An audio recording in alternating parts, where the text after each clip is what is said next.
into electric, yeah? It's louder, more, fucking more noisy and like that. So it amplifies the already state of self-centeredness. So you get extremely self-centered, yes, with the alcoholism. But the real root of the dilemma, alcoholism would have no place to grow unless self-centeredness was there. Because alcoholism is a mental state, a mental disease, and when the mental state is the dominant, it can go to town up there. Yeah, it can produce exquisite suffering that physically you could never imagine you'll be having it emotionally and mentally.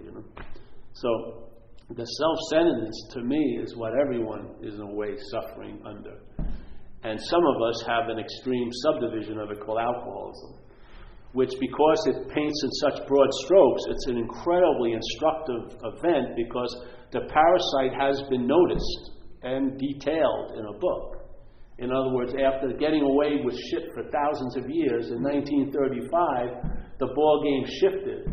A download came through the co-founder, Bill W., and alcoholism was revealed in a lot of its fucking splendor. And from that point on, there became a possibility that wasn't available before 1935. It really wasn't available. People were getting lobotomized. It would be Uncle Fred up in the attic. Don't go see him. He's having a bad day or whatever. People were going to insane asylums and like that. And they just had alcoholism. And I was reading even in this church, the Psalms, and they were complaining about winos and that. We can't do fucking anything with these people, They're winos. They're fucking loaded every day.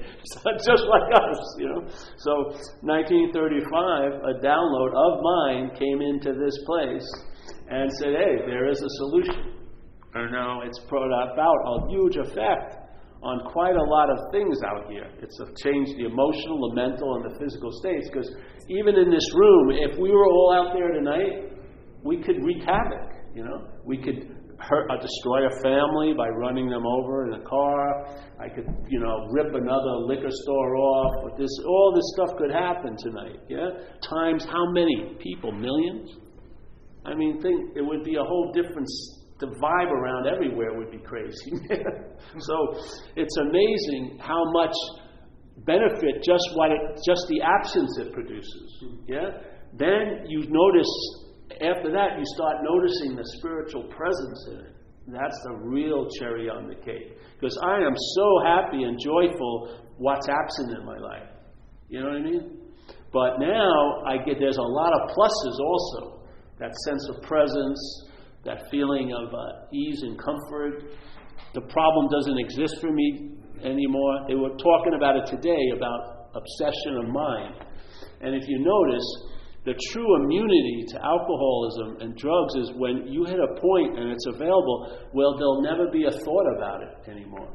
There's no thought to have to combat or to try to use a skillful means on. It won't come up. Now, to me, that's a fucking solution.